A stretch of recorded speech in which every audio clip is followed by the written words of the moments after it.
Sziasztok! Megnézzük azt, hogy mit nem mond el ez a személy, akire gondoltok, mi az, amiről nem beszél, és mi az, amit mégis érdemes lenne tudnunk.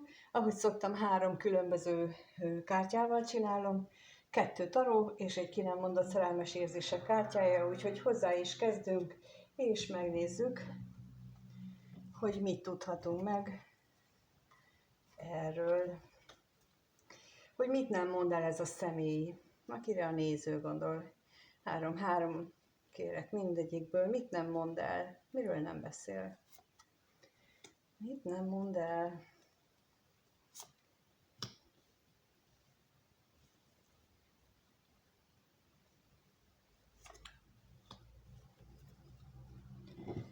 És aztán a következőből is. Mit nem mond el?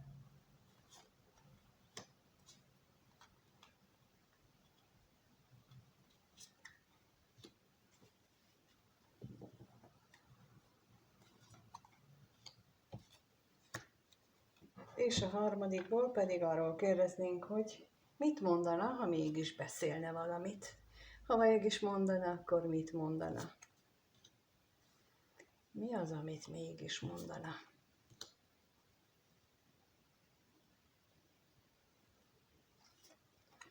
Így, ők 3 a beszédes kártyák, és akkor meg is nézzük, hogy mi az, amit kaptunk. Az elsőből a kardok 4-ese, a kelyhek 5-öse és a torony, a másodikból az érmék 10-ese, aztán a uralkodónő és a kardok 4-ese újra. Érdekes mód a kezdet és a vég a kardok 4-ese. És olyan, mintha ez így egy folyamatot írna le nekem, hogy itt kezdődik a folyamat, van egy család, van egy élethelyzet, kinek milyen családot jelent, ahol van egy valaki, van egy uralkodónő, van, aki uralja, vagy pedig uralja annak a családnak az életét, és ez az uralkodónő, ez nem rest arra, hogy időnként bökjön és szúrjon, és nem rest arra, hogy félretegye a kardjait, és megvédje magát, szavakkal is, de a karddal is, bár most éppen nem egy támadó állást vett fel, hanem most éppen védekezik, és olyan, minthogyha ez a személy most így tehát ez a történet éppen egy embernek a szituációját mondaná el, hogy ő egy olyan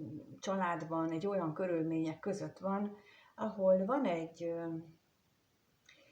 olyan személy az életében, vagy a környezetében, aki uralja az ő mindennapjait, uralja az ő életét, a gondolatait, mindent, amit ugye az életével kapcsolatosan lehet mondani, és bizony ezek a kardok, ezek a manipulációt is jelentik. Tehát, mint mondtam, van, amikor nem csak gondolatban, nem csak szavakkal bántja a másikat, hanem, és akkor itt van ez a manipuláció, amikor szavakkal bántja, és van, amikor pedig úgy leteszi, vagy lefelé fordítja a kardját, de nem teszi le. Tehát akkor ilyen közvetett kommunikációval, vagy láthatatlan, vagy ilyen védekezésnek álcázott kommunikációval, és akkor ez a manipuláció, ezzel a kommunikációval beszél. És olyan, minthogyha ez a személy, akire gondoltok, ő valahogy ezt így a meditálás közben, vagy valahogy így a álmaiban, vagy a szellemi fejlődése során ezt megértette volna, ezt a folyamatot, megértette volna ezt a dinamikát, és ő úgy döntött, hogy ő nem küzd. Úgy döntött, hogy ő fölfüggeszti a kardokat, fölfüggeszti a gondolatait, fölfüggeszti az agyalást, hogy mi miért történik. Egyszerűen megpróbál csak létezni, és megpróbálja hát mondjuk így túlélni ezt az időszakot, de nem kifejezetten olyan módon, hogy ezt ilyen szándékosan, meg akaratlagosan, hanem csak olyan belső erő által hajtva. Viszont az is látszik, hogy itt van a kelyhekötöse, ami arról beszél, hogy őt ez érzelmileg nagyon megviseli. Ez egy nagyon olyan személy lehet, akinek erős vízjelek vannak a jegyei között, és ezek a vízjelek, tehát ezek az érzelmek, azok most nagyon megsínlik ezt az időszakot.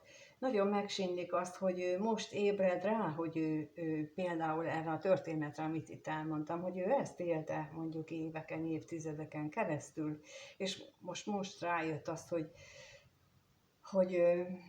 hogyan történt az, amikor ő azt hitte, hogy le van, védekező állásban van a másiknak a kardja, és közben akkor is támadott, csak volt olyan naív, hogy nem vette észre. És azért ez, lássuk be, mindenkit nagyon-nagyon megvisel, amikor erre rádöbben. Erre nagyon jó példa amikor egy valódi narcisztikus kapcsolatból szabadul az ember, és a szabadulást azt nem úgy értem, hogy eljön, hanem amikor felismeri ugyanez tehát most ennek a pillanatát érzékelem, amit én is annak idején megtapasztaltam, hogy amikor felismeri, hogy egyfajta vakságban élte az életét, és azt hitte, hogy hol rosszabb, hol jobb, de hogy általában véve egy kielégítő élete volt, és közben meg az óránál fogva vezették, és közben meg úgy manipulálták, mert ez a leengedett kard, ez nekem most kifejezetten ezt a manipulatív dolgot jelenti, hogy ilyen mindenféle színházzal, ilyen mindenféle játékkal, szerepekkel elterelik a figyelmet, de ott van a kezébe. És nem virágcsokor van a kezébe, hanem egy kard. És ez a különbség, hogyha ő valóban tiszta szándékkal lenne, akkor egy virágcsokot tartana, vagy a leveses tálat, vagy a fakanalat, szóval, hogy valami mást. De még a jogar is sokkal jobb lenne a kezében, mint egy kard, mert a kard attól még vág. És hogyha lefelé van fordítva, akkor is képes vágni, hogyha úgy fordítják. Egy virágcsokor az nem tud. És azért mondom, hogy ez így nagyon ezt hozza nekem, hogy az a manipuláció, és az emberek nem tudják, hogy az a manipuláció nem az a manipuláció, amikor én azt mondom, hogy elmondom ezt az én verziómat, és azt mondom, hogy szerintem ez az igaz, ez nem manipuláció, ez csak a véleményem nyilvánítása. A manipuláció az, amikor szépen eloldok egy szép történetet, és akkor ilyeneket kérdezek, hogy ugye te is így gondolod? És ugye milyen volt? És akkor ezt így, hát lehet, hogy elsőre azt mondod rá magadba, hogy nem, de ha 25-ször kérdi meg, hogy ugye, akkor egy idő után átváltasz rá, hogy már nem mondod azt, hogy nem, és akkor a 20-nál már elkezdesz hümmögni, hogy hát lehet. És a 25-nél meg már azt mondod, hogy ugye, hogy ugye. És így működik a manipuláció. Ez a valódi manipuláció, nem az, amikor én megmondom, hogy szerintem mi várható. Nem az, amikor azt mondom, hogy ez a személy itt szerintem egy olyan vagy életszakaszon megy keresztül, amikor ő háttérbe akarja szorítani a saját gondolatait, és az érzéseit akarja megélni, és ez nem manipuláció, ez csak az én véleményem, az én gondolatom, az én érzésemnek a közvetítése. De amikor például ezt elmondom, és utána visszakérdeznék, hogy ugye te is ezt érzed, hát most jó esetben, ha van benned őszinteség, akkor azt mondod, hogy én nem, én nem érzek semmit. Ha meg kicsit hajlamosabb vagy erre az empátiás szerepre, akkor azt mondod, hogy ugye. És bizony ez a manipuláció. nem az, amikor így elmondjuk, hogy mi történik, vagy mi fog történni szerintem. És itt én azt érzékelem, hogy ő ennek a felismerés szakaszában van, hogy őtőle sokszor kérdezték azt, hogy ugye? És ő mindig bólogatott. És ő különösen, hogyha a személyiségében hozott olyan jegyeket, ami hajlamosítja őt erre az egyetértésre, hajlamosítja arra, hogy a konfliktus kerülésre, mert hogy ő neki ez lesz majd az egyik életfeladata. Akkor bizony rögtön azt mondja az ugye kérdésre, hogy ugye, hát persze, hát hogy mondanék én ellent? Hát én nem mondok ellent senkinek, én nem akarok senkit sem bántani, és bizony ezek az ilyen személyek, akiknek lefelé fordítva van a kardjuk, és közben manipulálnak, ők pontosan érzékelik, hogy a másik az egy ilyen személy, és ugyéval fognak kérdezni, hogy ugye te is így gondolod? Ugye te is látod? Hát hogy mondtad át már az, hogy nem látod? Pedig nem látod, csak rámondod, hogy igen. Na hát ez a manipuláció, és erre ébredt rá, hogy hányszor vitték őt az erdőbe bele, hányszor mondatták vele azt, amit ő nem is akart. És amikor erre az ember rádöbben, akkor csak síratja saját magát, síratja azt, hogy mit tettek velem, hogy sötétségben éltem, és itt nem az a lényeg, hogy most tényleg az, hogy az a 3 kehely ott ki van borulva, azt el kell síratni. Annak meg kell adni a módját, azt nem kell, én nem értek azzal egyet, hogy de hát ott van a 2 kehely. Igen, majd ha túl lesz ezen a gyászon, akkor majd meglátja a 2 kelyhet. Addig meg hagyni kell neki azt az időt, hogy ő gyászolja el, mert ha nem hagyjuk meg az időt, és azt mondjuk, hogy de van 2 kehely, akkor miért nem hozzám jössz, miért nem? Azért, mert ha nem hagyjuk meg neki, akkor hozza a fájdalmát hozzám, és majd nálam fogja elsírni, és akkor a kapcsolatom fogja megsínyleni azt, amit ő ott nem síratott el. Ezért nagyon fontos lenne, hogy mindenki megértse azt, hogy például egyik kapcsolatból a másikba menetel között olyan 1,5-2 év az kellene lenni, hogy így teljesen fel tudja érzelmileg dolgozni az egészet, és hogy így ez az átmeneti időszak az legyen. És akkor abban a 2 évben az a távolról szeretjük egymást, és csak ritkán találkozunk időszak van, de ez nagyon fontos mindkét félnek. Ahhoz, hogy a következő már együtt töltött kapcsolódásuk, az ne sínylődjön, vagy ne sínledjen meg azt az előzőt. Mert ha ez nem történik meg, akkor ugyanaz ismétlődik újra és újra és újra. Hát ő most ebben a gyász folyamatában van, különösen, hogy úgy látszik, hogy így a gyász során még kap olyan felismerést, ami alapján ő kiég teljesen belülről, amikor úgy azt mondja, hogy elegem van az egészből, hagyjanak békén, nem bírom ezt tovább, ez túl sok én nekem. És igen, és akkor ilyenkor, ha van egy másik személy az életében, aki ezt a 2 kelyhét nyújtja, például 2 kelyhet nyújtaná neki, akkor az a másik személy nagyon jól teszi, hogyha ő hátrébb lép 2-t, és hagyja, hogy ő egyedül nyalogassa a sebét, és egyedül oldja fel ezt a gyászt. Nagyon fontos lenne, hogy ez megtegye, és nagyon fontos lenne, hogy a 2 kelyhet tartó kéz az meg hátrébb lépjen is, türelmesen várjon, hogy majd ő mikor lesz készen. Ilyen esetben csak annyi a legcélszerűbb, hogyha azt mondjuk neki, hogy majd ha szükséged van rám, akkor gyere. És igen, benne van, hogy nem fog jönni. De akkor az van megírva. És igen, benne van az is, hogy hálás lesz majd, amikor jön, hogy megvártál és türelmesen vártad, amíg én szenvedek.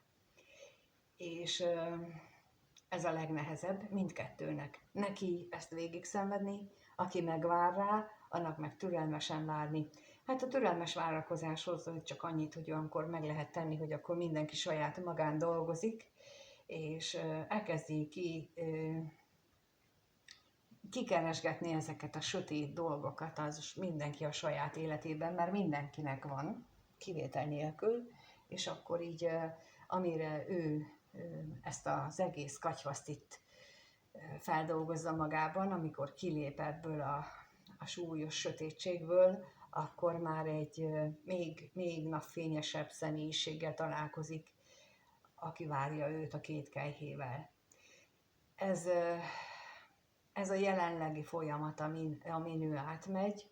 Én azt érzem, hogy ő egy görcsbe van az egész, a gyomra az egész ember, és az lehet nő, férfi, teljesen mindegy, hogy most milyen nemet adok neki, de az egész az teljesen kétségbe van. Olyan nagyon sírhatnékom van, amikor ő ráhangolódom, és valószínűleg ő sokat is sír, hiszen itt is látszik, hogy ő belegondol, hogy mit tettek vele, és ez nagyon-nagyon fáj.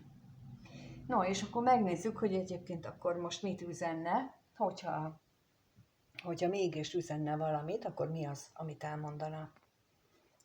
Az első lap szerint azt mondja, hogy ez nagyon lehúz, ennek a súlya agyonnyom engem. A másik azt mondja, hogy készen állok arra, hogy a kettőnk között lévő falat végre elbontsuk. És a harmadik azt mondja, hogy szégyellem magam amiatt, amit a múltban tettem velünk, de alapvetően, hogy általában véve, ugye, amit itt is mondok, hogy ő most gyászol, rálát arra, hogy mi történt, rálát arra, hogy őt hogy manipulálták, de az is lehet, hogy erre ő is okot adott, és ez mindig így van, tehát amikor van egy manipulátor, akkor egy idő után az ő áldozata az tudatosan rájátszik, és tudatosan okot ad arra, hogy a másik az még jobban büntesse. Ennek megvan a pszichológiai háttere, hogy miért és hogyan működik ez a játszma. Akik tavaly előtt már voltak ilyen belső, vagy belső gyermek, vagy én állapot kurzuson, azokról már ilyenekről beszéltünk, meg most is